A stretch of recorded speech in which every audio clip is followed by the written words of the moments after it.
Au début du XXe siècle, le Brésil plonge dans l'ère de la République du café, 1900 à 1930.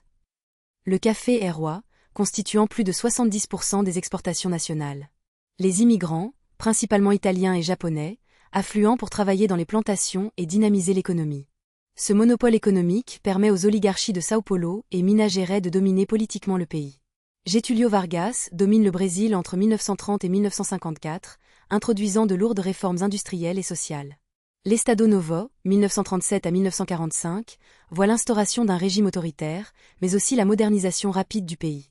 Sous Vargas, le Brésil amorce son décollage industriel, centralisant le pouvoir et favorisant un État interventionniste. Sous la présidence de Juscelino Kubitschek, 1956 à 1961, le Brésil vit une transformation accélérée. Avec le slogan « 50 ans en 5 minutes », Kubitschek favorise la croissance urbaine et bâtit Brasilia, inaugurée en 1960, pour encourager le développement intérieur. Cette période est marquée par un fort optimisme et des investissements massifs en infrastructures. La dictature militaire s'installe en 1964 et dure jusqu'en 1985, marquée par un régime autoritaire et la censure. Pourtant, cette période connaît une croissance économique exceptionnelle, appelée le « miracle économique brésilien ». La répression est sévère, avec des opposants politiques souvent persécutés et torturés. En 1985, le Brésil renoue avec la démocratie.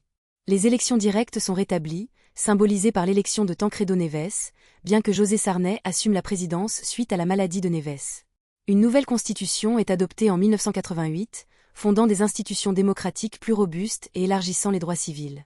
Le Brésil laisse un héritage culturel riche au XXe siècle, influençant le monde avec la bossa nova de João Gilberto et la magie du football de Pelé.